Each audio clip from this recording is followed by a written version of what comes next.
I've kind of come to this place where I think I could do whatever I set my mind to. I set a goal and I get there, right? This is the first time in a long time where I've set a goal and I haven't gotten there. And so I don't know, have I failed at my goal? Do I need to adjust to my goal? Is my goal unrealistic? Do you feel like you're going through midlife crisis and you don't even understand how to be mentally strong? Like, what do those words actually mean? Sometimes when we're younger, we have it all set. You know, we're going to college, we're finishing this, we're starting a family, and things go our way. We set goals, we are able to complete those. Sometimes when we get to what we're going to call midlife, things just aren't going our way. And maybe some of the dreams we need to grieve, past traumas that we need to let go of. You know, set goals that don't have clear roadmaps. I am interviewing my friend Porsha today, who is a business owner and has done all the right things. And now just in this space of figuring out what midlife is. I have the privilege of interviewing my friend and colleague, another business owner. Tell us a little bit about yourself, Porsha. So I own franchises, or I've owned franchises. In my career, I've had 6 brick and mortar franchises ranging from resale stores to IV therapy and a kickboxing gym, just, you know, to throw everybody off. So you're a serial entrepreneur. You Yes. like to own things, build things. Yes, and I like franchises because I like to execute on plans that have already been proven. I'm not the dreamer or the visionary like you are. And so if somebody gives me a plan, I can take that plan and run with it. I'm not good at creating the plan myself. Okay. I don't like to get caught up in the weeds or in Yeah. the skies and the clouds and the dreams. I'm like, give me a plan and I will take it A, B, C all the way through to Yeah. Z.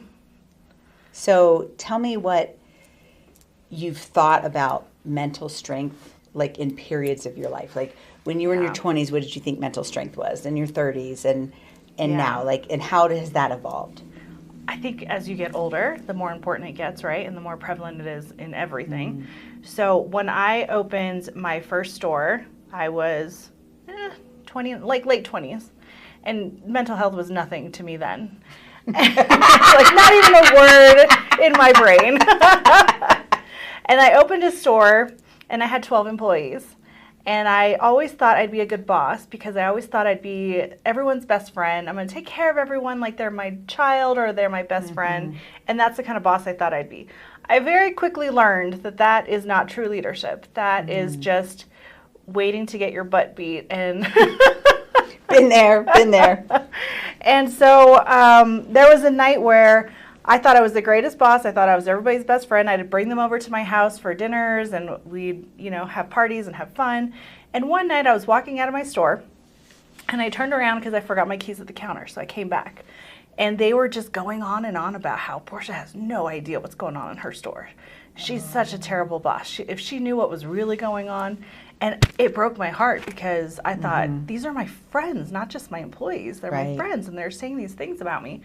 And that kind of awoke this journey in me of, okay, I need to figure out what true leadership is, how to really be an owner and take responsibility. And so I dove into every leadership book I could get my hands on. And it just started. Which are mostly written by? John Maxwell was where I started. Men. Yes, absolutely.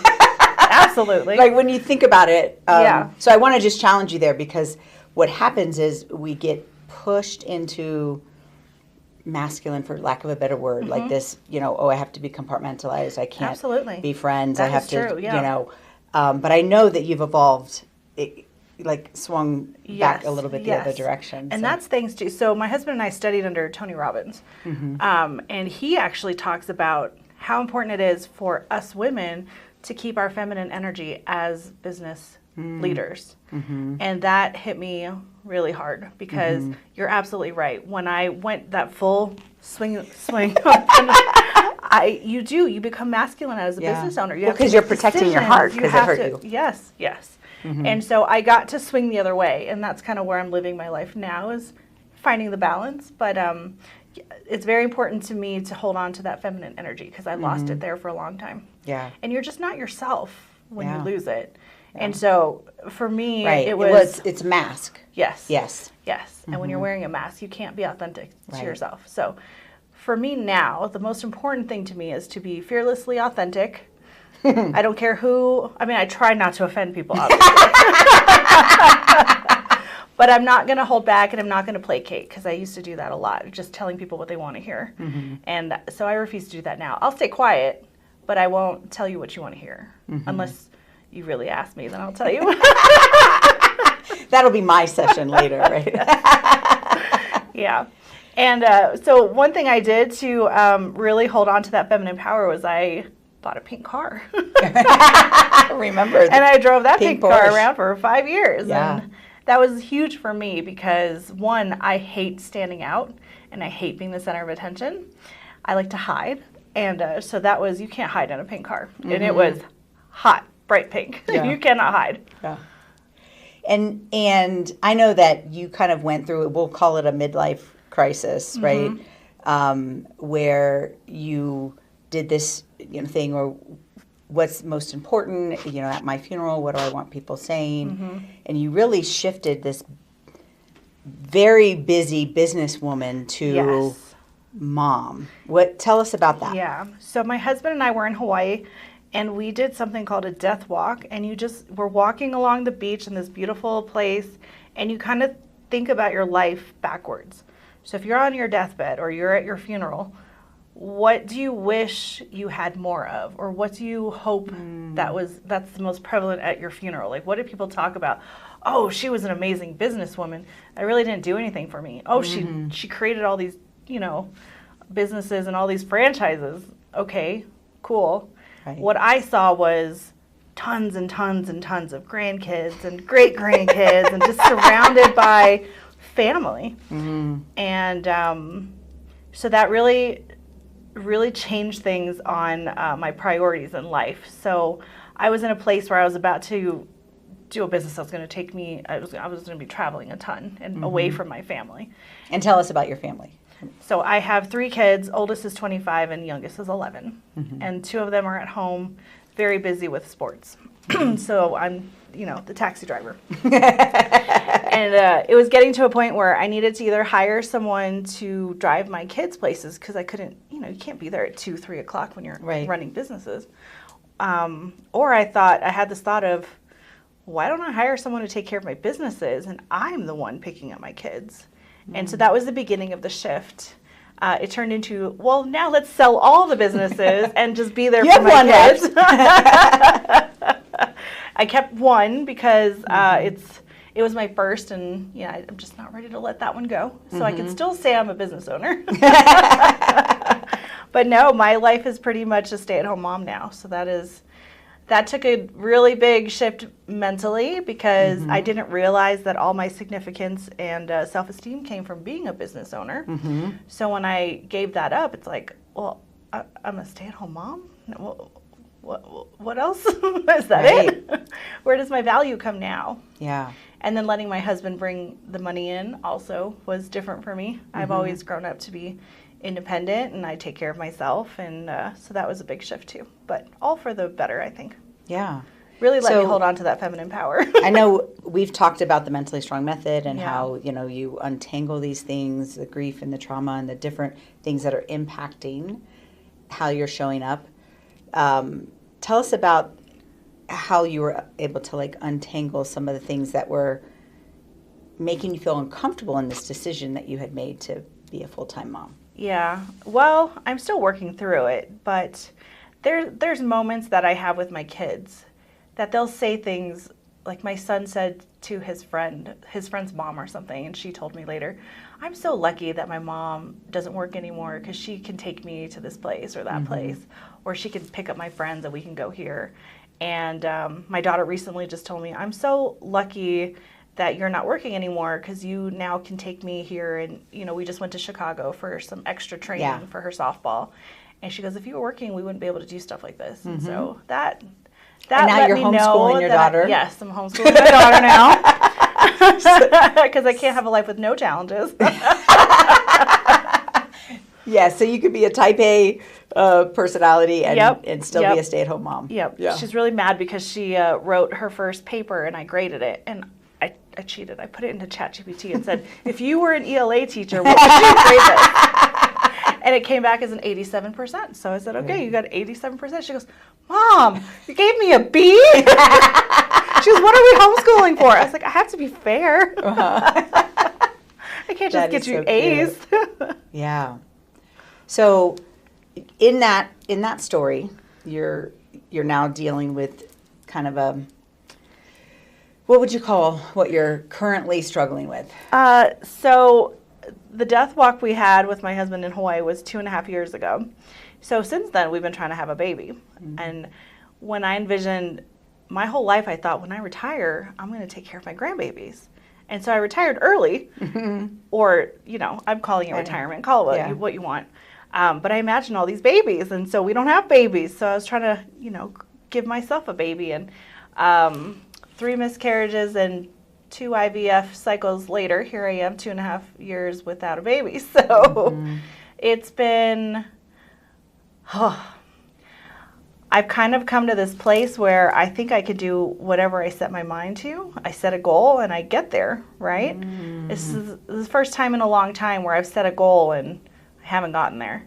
And so I don't know, have I failed at my goal? Do I need to adjust to my goal? Is my goal unrealistic? Do I need to shift gears? Yeah. I'm kind of at a loss of where to go to from here. Yeah, if you think about the Mentally Strong method, though, there's some components here. One, grief. Like you almost don't even have time to grieve the miscarriage, right? Because you're trying again, right? And taking the time for that. Then the behaviors and choices of like, did I make the wrong decision? Have I failed at this? But when you're talking about conception, there's also a spiritual component, right? Like of, something has to give that life. Have you wrestled with that? Have you... No, but I might now. Right? No, and this is why we pull things apart, right? Because grief is grief, and you need to grieve, the losses, the multiple losses that you've had. But then also, it's like, in this decision, right, there is a spiritual component of life.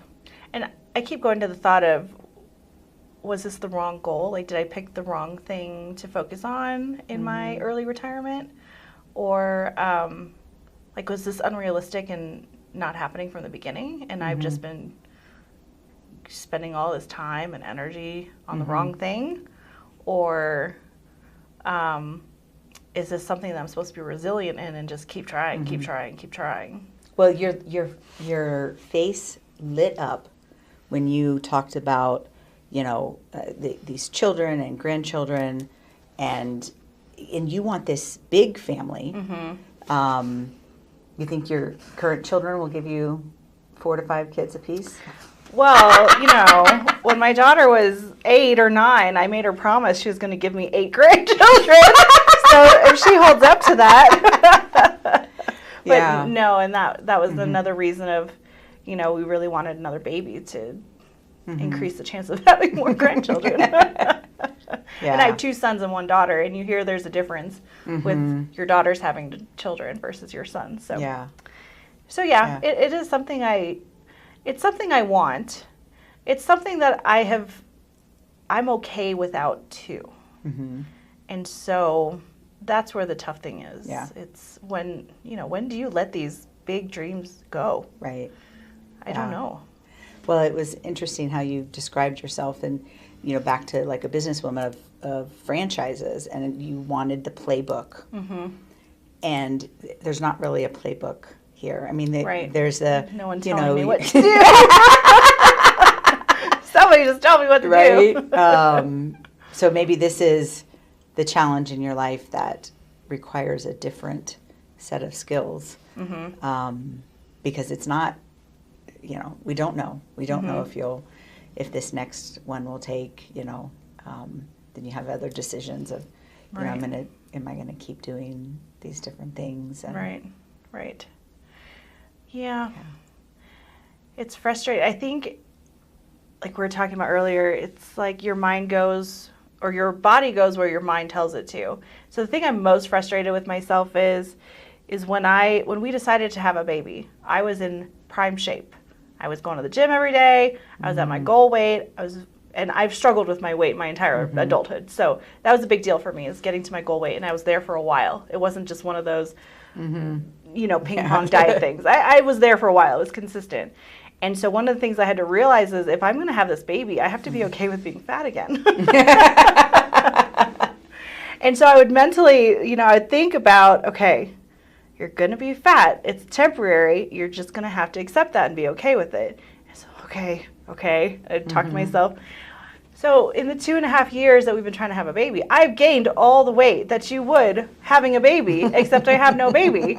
And so it just reminds me that, what does that it's so do important to you? where you're. Because I think a lot of women, Yeah. almost all the women that I talk to, even ones who are skinny. I was just talking to someone the other day that she's like, I wouldn't take hormone replacement because I immediately gained 2 pounds, and she's underweight, right? Like, so I think that there's this constant thought for women and weight giving an enormous value. Or so tell me, what does it do to the inside when you feel like you're not at your goal weight? Yeah, it makes me want to hide away from the world. And it makes me feel like I haven't worked hard enough to be seen almost, or to be proud of who I am. And I would say self-esteem wise, I'm pretty solid. Like, I know who I am. That was very insightful, and I can guarantee you it started in childhood. Yeah. Can you identify where? Ooh. No. I don't know. I just think that all women are kind of taught that from childhood, that you've got to be skinny and. No, but the showing up and being seen.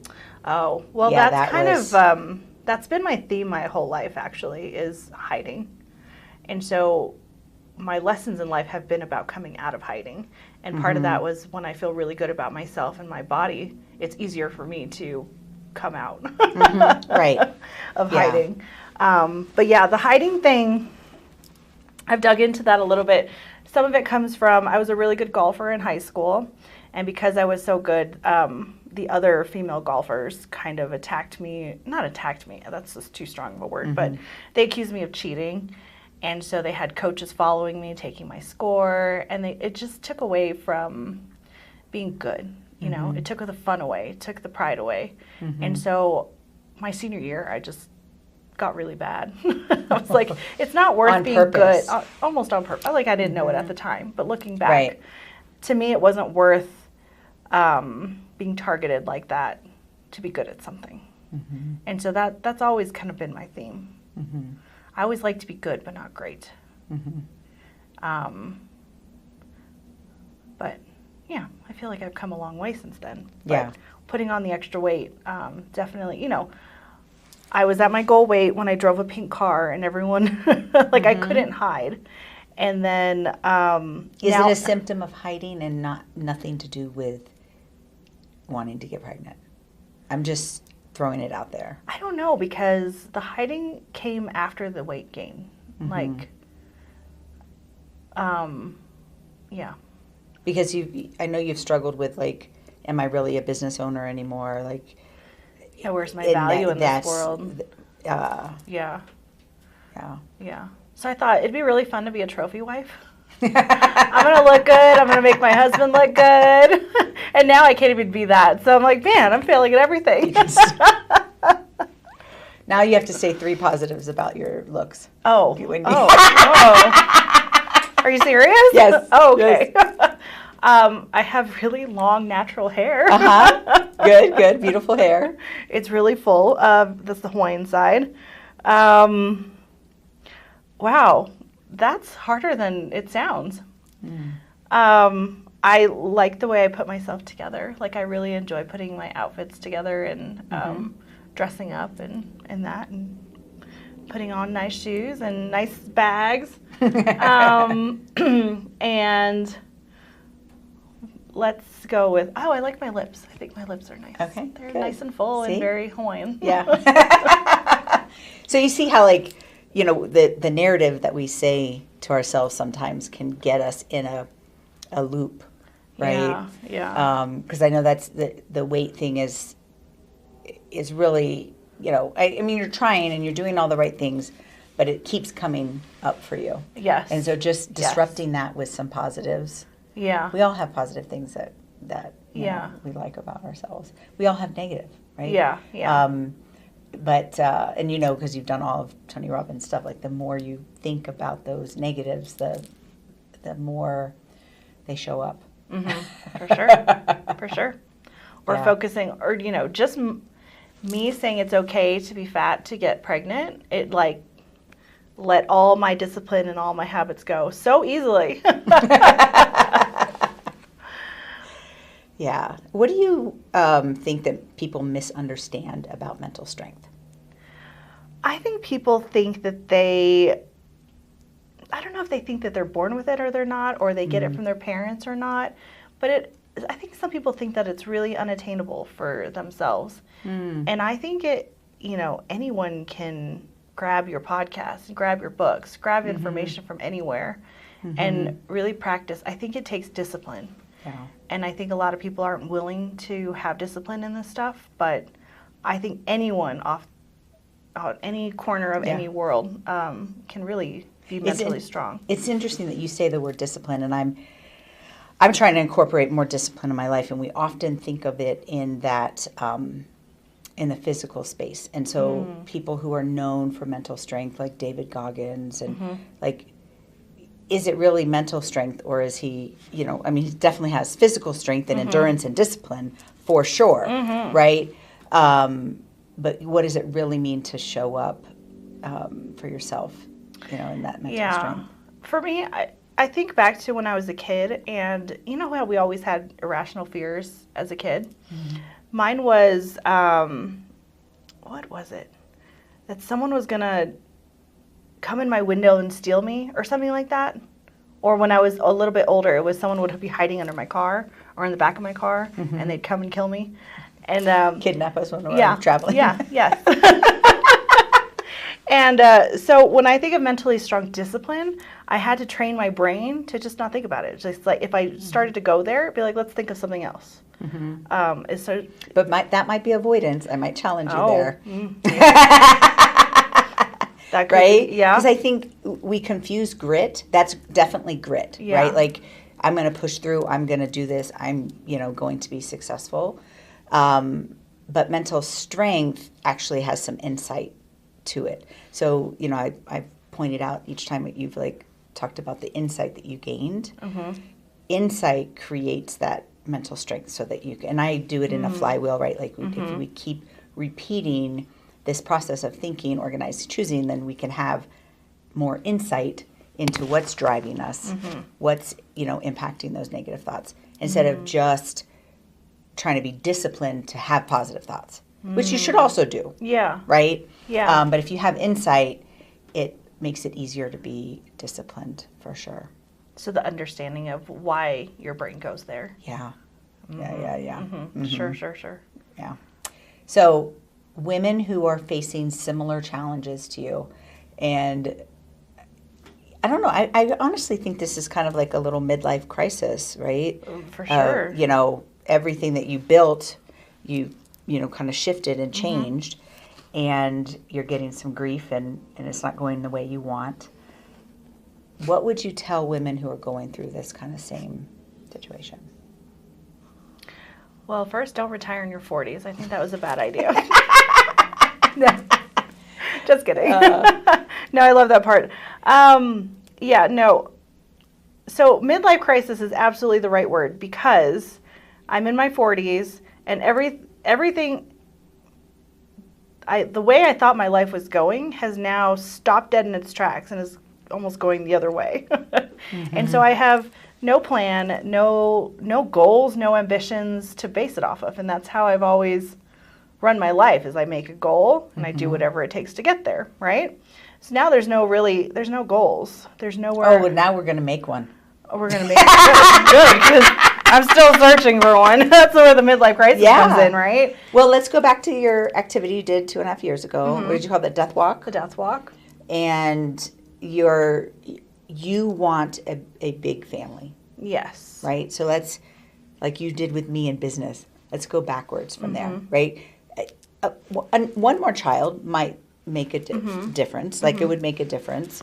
But what are some other ways that could happen, right? Yeah, so like a chosen family Mm-hmm. almost. And it's something we threw the first Super Bowl party we've ever thrown, I think ever, Mm-hmm. and invited friends over. And that's something I've never, ever wanted to do before. Ah. And so we did it this Thanks year. for and the it was- invite. I know. I'm just kidding. We brought the kids over, sorry. No, I'm just kidding. And it was really fun, and it kind of opened up this new world of you can host and you can have people over, and they're kind of like your family. Mm-hmm. Like for Thanksgiving, and Mm-hmm. that's completely foreign to me. Okay. Is having outside family coming in Mm-hmm. for those family events. So opening yourself up, being vulnerable, which is hard. Yeah. Yeah. And the insight I learned there was I don't like throwing parties because it took me back to my graduation party that my parents threw me. Nobody showed up. Oh. Because they didn't invite anyone. My parents didn't invite anyone. And all of my friends were graduating that day too, so they were all having their own friends at their own parties. And so when I look back at it as an adult, I'm like, well, of course nobody showed up. Like, but in the moment, it was like, wow, throwing a party and knowing nobody showing up is like the worst feeling in the world. I'm never going to do that again. Right. Yeah. So. And you're actually a pretty private person, right? So do you think that is part of this vision for you, that maybe opening yourself up to? Absolutely. I do see that. Yes. And you have nieces? Yes, they're in Texas. Yeah. And so that's part of, doesn't have to be your children. And, I'm sure your daughter will give you a few children. And my husband After she's done, with her career, yeah. And my husband and I get along we really like each other. So, That's a empty good thing. nest is not a bad thing. We'll be fine. I just think it gives us a purpose and goals to achieve with our kids. And, kids make you really self-evaluate yourself, and they make you become better people. Yes, for sure. Yeah. So I think that's a lot of it is I'm not running a business. I got to be a better person for my kids. So it gives me something to focus on. And then the other vision you have is to have impact. Yes. And you talked a little bit about that. You just don't know where it's going yet. Yes. I don't know how, and I don't know when or where, but I know I want to give back, and I know I want to help others. Because... So that's 2 goals right there. Right. Yeah. So you are working towards goals. They're just they're kind of taking a back seat, but the roadmap's not clear. So this is a different season of your life. Yes. The roadmap is not clear, unlike the franchises. No one has given me a roadmap. So I'm kind of floundering trying to make it myself, but it's not going well. Yeah. So we'll end with, what are you currently learning? Ooh, currently learning. Oh, so much. I'm learning how to really open myself up with women specifically, and how to be a better friend and how to make friends. And, you should have done that. I always say I skipped kindergarten, so I didn't learn the basics of how to share and how to make friends. So I'm going back to basics, and I'm learning from the beginning. That's funny. Yeah. Well, good. Well, thank you very much. Thanks for having me. If you would like to learn the Mentally Strong Method, click the link in the description and come to our free training. I will teach you what thinking, organizing, and choosing means, what the Mentally Strong Flywheel is, and offer some coaching programs.